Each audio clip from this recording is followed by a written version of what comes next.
This is a production of Cornell University. It was 22 years ago this week.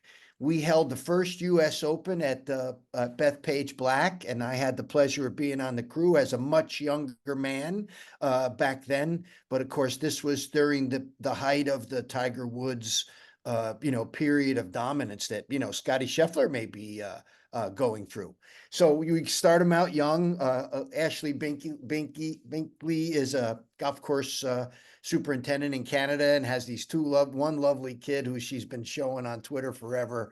And, you just love seeing this walking out there. And of course, on a sad note, there were a lot of passings. I think for those of us, again, that have dogs, losing them is really hard. And I think it's great that people share these things, especially for men who sometimes have a tough time expressing emotions around these things. Animals seem to be a place where men have figured out how to at least express some emotions. And all of us that have dogs know that. And so, Carl, I'm going to take the weather for a little bit, and I'm going to set you up for us to transition to Rich. So just a little bit about the weather as we normally do. Soil's cool, right? As we've seen a cooling pattern on the weather, we're also seeing some cooling happening in the soils, right? It was really pushing warm, and really the only places that are warm left are down where Rich is and along the metro New York area, along the coast. Oh, let me see. Sorry about that. And of course, that represents how much it was cooler than normal last week. We've been on a warming trend over in general, but cooler than normal means it's been cooler than we'd expect it to be over the last 30 years, particularly inland, warmer to the north and a little bit more to the south. Now, this is allowing us to still be ahead of last year. And I think for people that go year to year, seeing how far we are ahead of last year, but also recognizing we're right around normal. Most of the region, based on the 30-year average, is normal. And I think climate change makes these things a little bit more difficult to really interpret and get a feel for, right? Because as we've been warming so significantly over the last 2 decades, what's normal is not as easy to understand as maybe it used to be. It's very interesting. We had our conference call this morning, and we had people talking about how dry it was. And then all of a sudden, boom, we had people talking about how wet it was. And I think, what you see is this widespread drying. If you drew a line from Pittsburgh to Boston, you'd see in a couple 100-mile radius, diameter of that, width of that, you'd see a really big dry trend the last week. But other places, almost everybody else got about an inch of rain. So there was a real split in the moisture across the region. Now, Carl, here's something I want to talk to you about. This is a loamy soil. This is the lawn watering tool. This is a loamy soil down in the metro New York area over the last month, right? So I think I put the pin in Central Park or something like that, right? So I'm looking at this thing, and I got a normal native soil like Zach Holm would have at Central Park, right? So I'm looking at this thing. And my first thought is, I'm not sure I would have watered once in the last month, because while I did have, let me get the pencil here for those watching us. I did have 3 days where I was in some severe, as we're defining it now, stress. Another day where it touched it. Maybe a couple of days we're in it, a couple of days more I'm in it. But what I've noticed, Carl, is I'm always coming out of it. Right? Yeah. I'm not really persisting in a way, and it looks like I'm going to come out of it again this coming week. Now, moisture is the conversation as we reach the summer solstice, right? When the sun is highest in the sky and we get the most ET.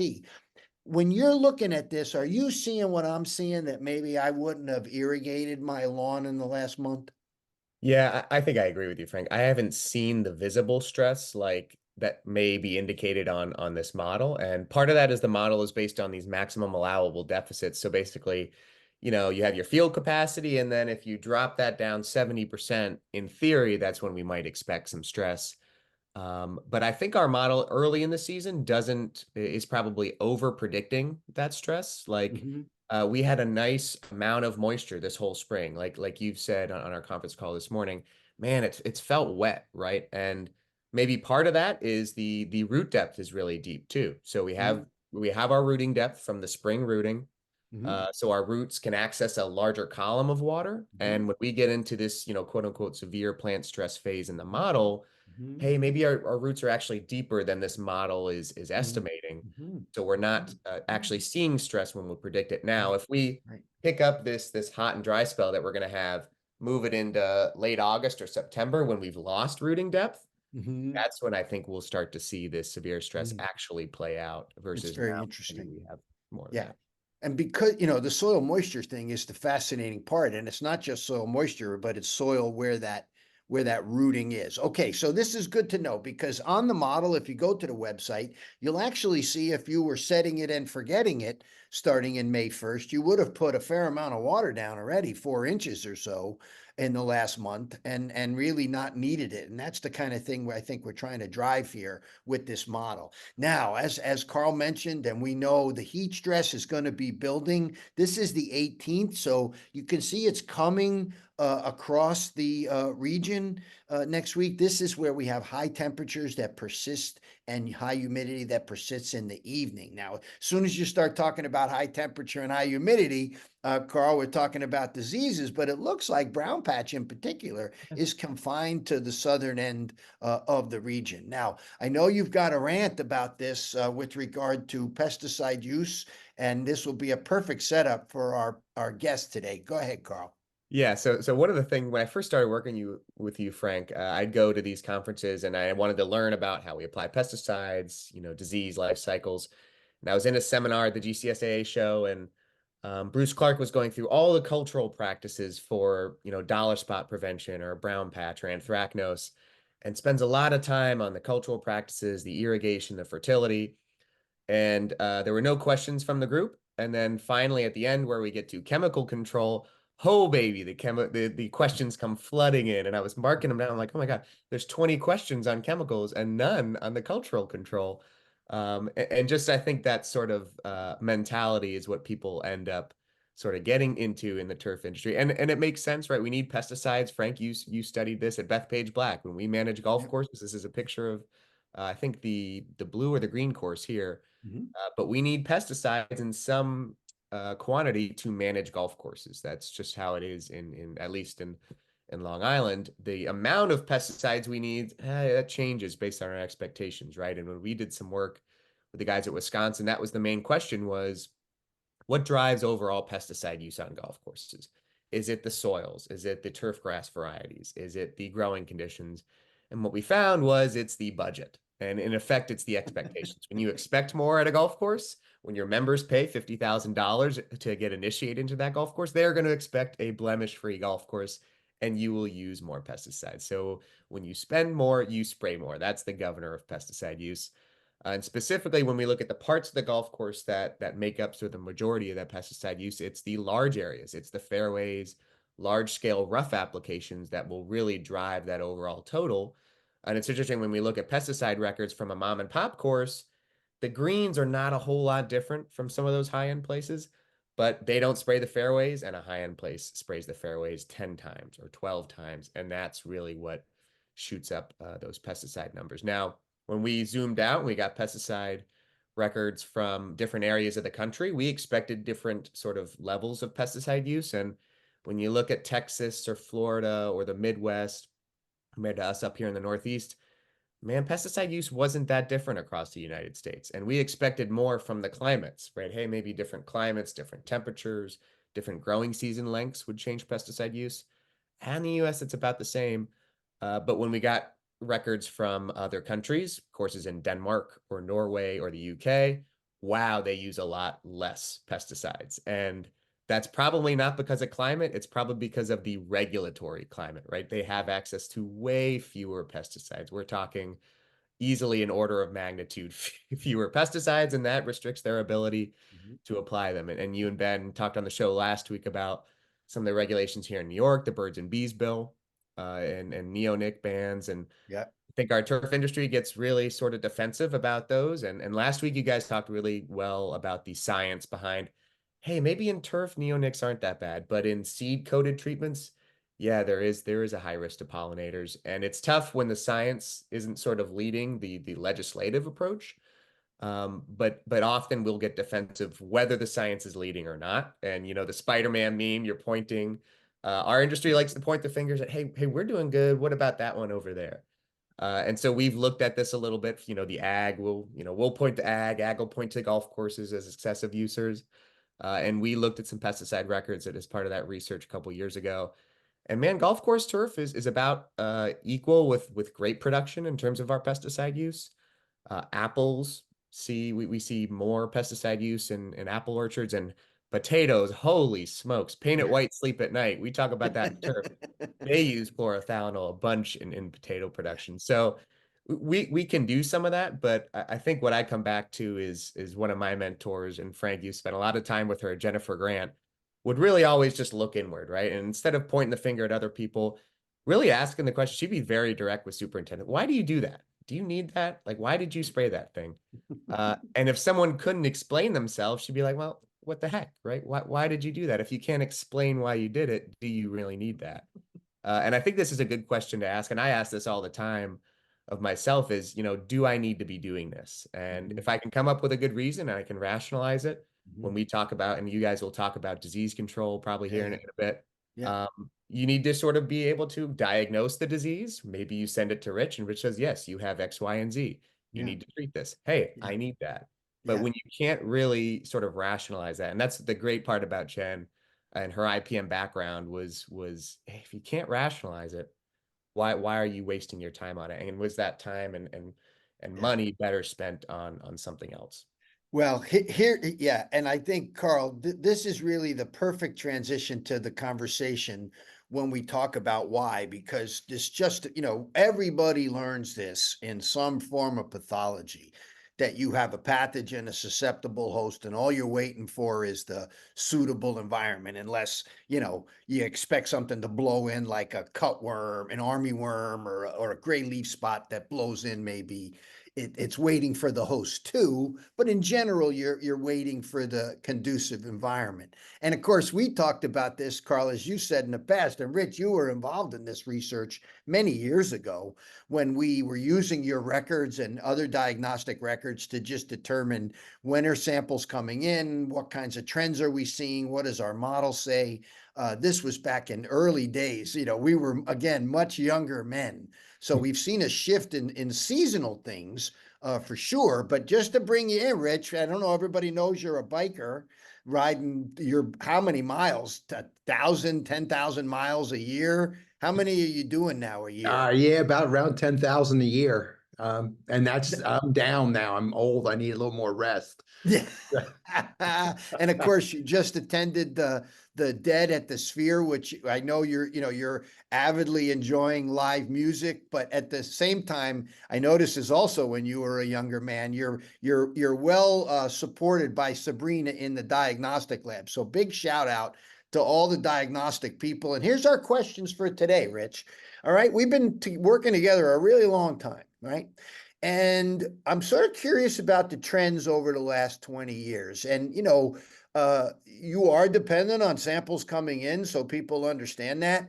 And of course, your institution, Murphy and Clark, did that anthracnose work many years ago. And I'm sure, you were getting a lot more samples before they identified you got to put a little bit more nitrogen, you got to watch your growth regulators, you got to sand a little bit.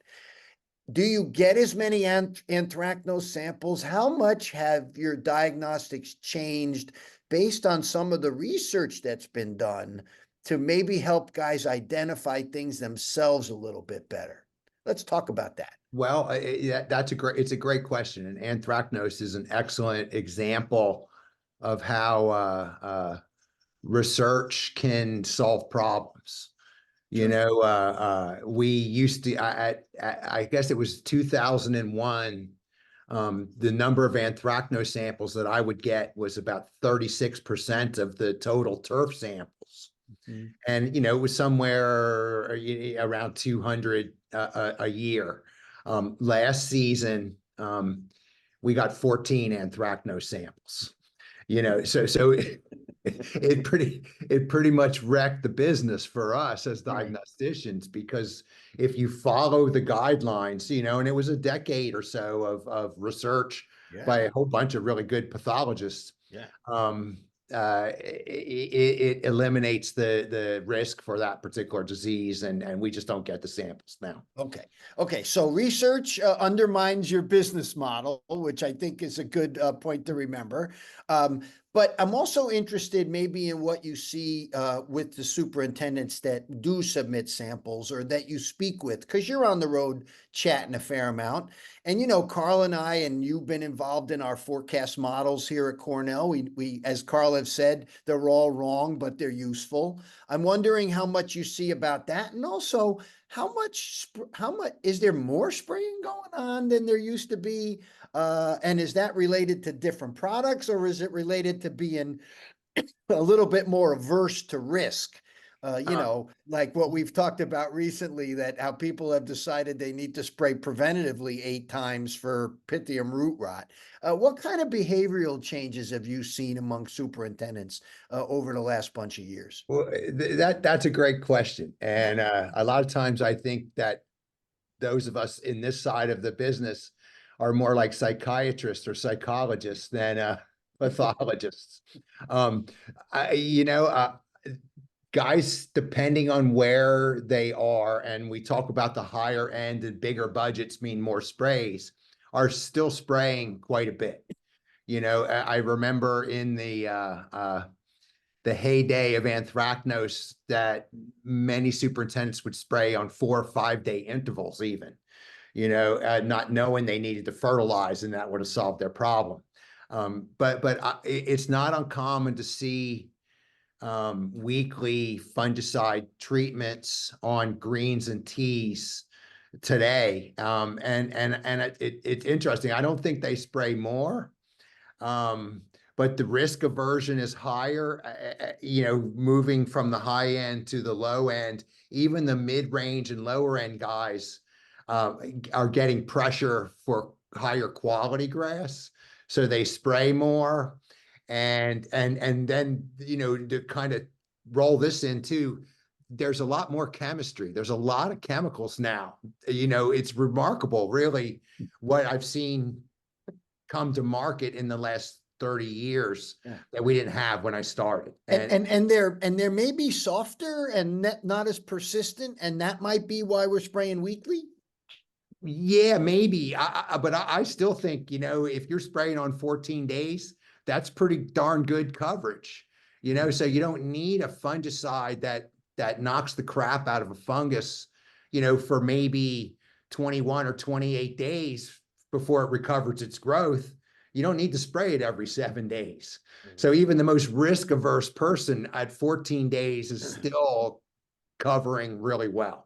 All right, so let's stay on the pythium root rot thing, because this has really been in my craw, and I know I banter with Carl all the time about this, and I think it's come up recently. Is there a thought among pathologists that maybe we shouldn't be spraying for pythium root rot? I mean, listen, let's make sure everybody understands what we're talking about.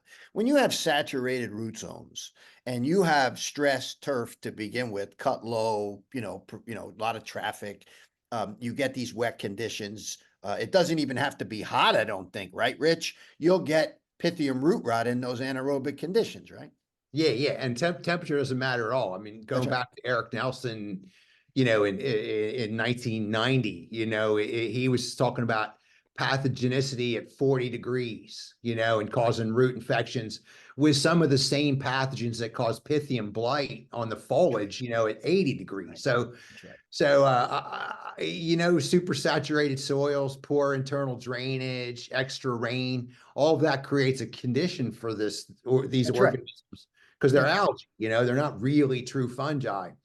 But you know, I don't think everybody needs to be spraying. I think you need to be fixing your drainage or your irrigation protocol, or, you know, something like that. I think you're going to get more bang from your buck from that than starting to spray at 50 degrees or 55 degrees and spraying all season. But you're seeing it more and more. We see a more preventive pythium root rot applications, and I think, you know, down south, you know, North Carolina, South Carolina, you know, maybe there's more call for it. and some of the programs that come out of the Southern researchers might work well down there, but may be excessive up here. Okay. Yeah. Okay. So I don't, I'm gonna go, go a little bit further with this. They are more risk averse. They seem even at the mid and low level, everybody's expecting higher quality conditions, right? So Right. they're having to spray more. I'm wondering, just my sarcastic view, as you know from working with me a long time, I was very surprised with the rash of nematode concerns we had years ago that seemed to be well timed with the release of new nematicides from two big chemical companies. I thought that was a very interesting correlation causation situation going on. And I'm wondering about the regular visits that our distributor reps make to our clientele, maybe saying, boy, you should probably get that pythium root rot. I'm not suggesting impropriety, but I'm suggesting more, is it your thought maybe superintendents are barraged a little bit with these things that might be a concern, and that drives their use a little bit? Yes, yes, I agree. Be careful now, because Yeah, I know. I'm trying there not might to be two people listening. I don't want to throw anybody under the bus, but yeah, there's a lot. There's a lot of that. Look, there's two things I see. New product and the marketing push for the new products, right?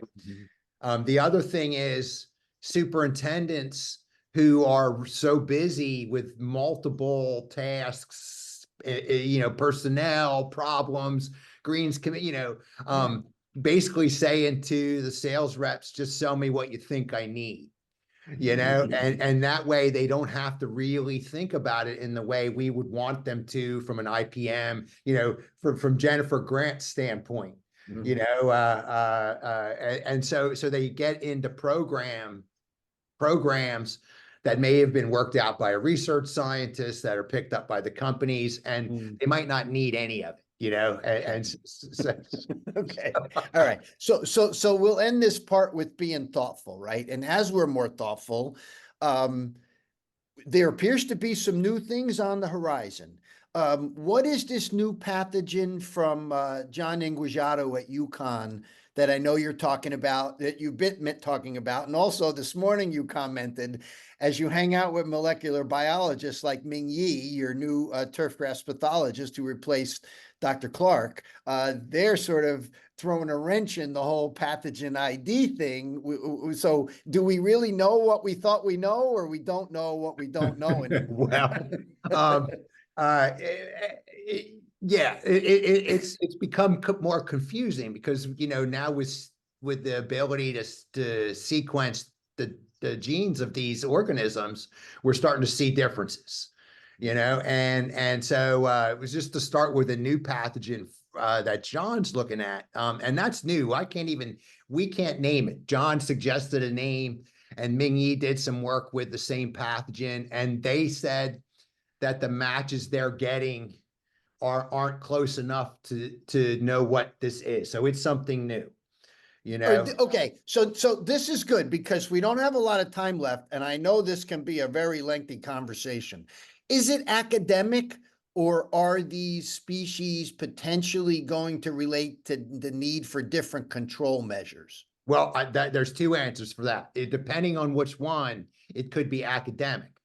The John's pathogen looks a lot like brown ring patch, or Wadia patch. And we know DMI fungicides work really well for Wadia. And DMI fungicides, John said, to name one, Maxtima, works really well. So maybe we just realize it's a new pathogen because John looked a little closer one time. Okay. So that's that. The other issue is with these root infecting patch diseases. We both know, of course, that was having trouble with their summer patch control. That's right. And I would always suggest to them that it was timing. But what we found was it was a closely related pathogen that wasn't Magnaporthiopsis, this Slopiomyces. Oh God. And so that pathogen has been implicated as the cause of take all in bent grass, you know, in Canada. And so what we're finding is that pathogen grows at a lower soil temperature, right? So we are missing the timing, but we should have started at 55 degrees, not 65 degrees. And so we're finding that in POA, we're finding it in bent grass. We're also finding this Magnaporthiopsis myri that's supposed to be in fine fescues in POA on putting greens that are telling me the same story, right? So figuring out exactly which one of these, and Ming Yi says to me, he says, if they get good control at 65 degrees, then it's Magnaporthiopsis. If they don't, tell them to start at 55 degrees. You know? Okay, but so this is, go ahead. We bantered around just calling it like the summer patch syndrome because there's multiple pathogens here, and we still have a little bit to learn. This is great. But on the other hand, coming back full circle, it seems like diagnostics are still going to play an important role because we're going to have new pathogens, right? And if people become thoughtful, right, and are interested, you know, they can take samples. Do I have pythium root rot that I have to worry about here? You're going to find pythium everywhere. There is still a role for people to send samples in. No one's sending you good turf. No. But if they're having trouble with their root pathogens, this seems to be something that remains difficult to diagnose, that it'd be really good to get it in professional hands, wouldn't you say? I would say, and you know, we can look at it, and you know, I'm a classically trained pathologist. You know, I was trained 30-something years ago, so I look at morphology and all the old school stuff, and to partner with the guys that have the new technology. You know, so what we're trying to do is bring in some of these newer technologies in order to separate this stuff. And so we're going to start offering molecular characterization of these root pathogens through the lab. You know, the problem is, you know, I can tell you in like 20 minutes. It takes Ming Yi a month, you know, to get to isolate and do all that work. So you know, but that'll change, right? They'll develop assays, I would imagine, over time, won't they? Yeah, I think so. I mean, there's stuff that's quicker, you know, and I think once they get a clear picture of what we're looking at, then they'll start working on speed. And, you know, in my lab, it's always about quick and dirty. What can you do fast? Right. And it'll get to that, you know, because in other crop systems and other pathogens, they're already there. So we're going to get there too. All right. Well, Carl, do we have anything for our fine guest here? We have no gifts. This ain't The Price is Right. So all we got is questions. The gift is just being here with you guys. The points are made up. What is it? The points are made up and the scores don't matter. That's right. Rich, one question I had was, I don't see a whole lot of people testing things on their nursery areas or their, you know, skip areas, check plots. I don't see a whole lot of that. And I wonder, how often do you recommend that for people who are spraying a lot of things, and maybe you'll look at their program and go, I don't know if you need this. Do people play around enough on areas to the side that they have experimental areas? Dan Donnelly comes to mind as a guy who's done this with varieties and root zones. Yeah, well, you know what? You see a little bit of that, but mostly the risk aversion. You know, nobody's willing to even throw down a piece of paper. Spot. Yeah, right. It's like, you know, and it's, we've been teaching this sort of stuff, you know, treatment evaluations forever. You know, we're teaching modeling, we're teaching mindful decision, precision applications. And underneath it all, I think is the risk averse, high salary has to be perfect. And it's still driving everything guys in the field do. Yeah, that top-down stress is certainly what Well, it's a prevent cultural doing thing. it. I mean, what we're talking about here is a cultural thing. It's the expectations are human derived. Science and the climate don't determine expectations. It's not a first principle. It's humans deciding that it needs to be perfect and their willingness to pay for it. I think that's the other part of this. None of this is happening if there's not willingness to pay for it. So it also is the economics that golf is doing pretty good, especially golf these days. But I even see it in school grounds. You know, they're willing to spend money on synthetic turf. More grounds and landscapes want to be manicured, not just groomed. And sometimes they worry about chemicals. Sometimes they don't. All right, Carl, are we there? We're there. The We're fastest there. 30. Season 5 of the Cornell Turf Show is in the books, and maybe next season we'll focus on people and not grass, because that's what it always comes down to, Frank. It always comes down to people. As much as you don't like interacting with people, it ends up there. So thank you, everyone, for those who've listened live, who've watched the videos, who listen on the podcast. Thank you a bunch. Yeah. We will definitely be back. Thanks, Carl. See you, Rich. Good seeing Thank you, you. pal. Talk to you next Thanks so much, week. Rich. See you. This has been a production of Cornell University, on the web at cornell.edu.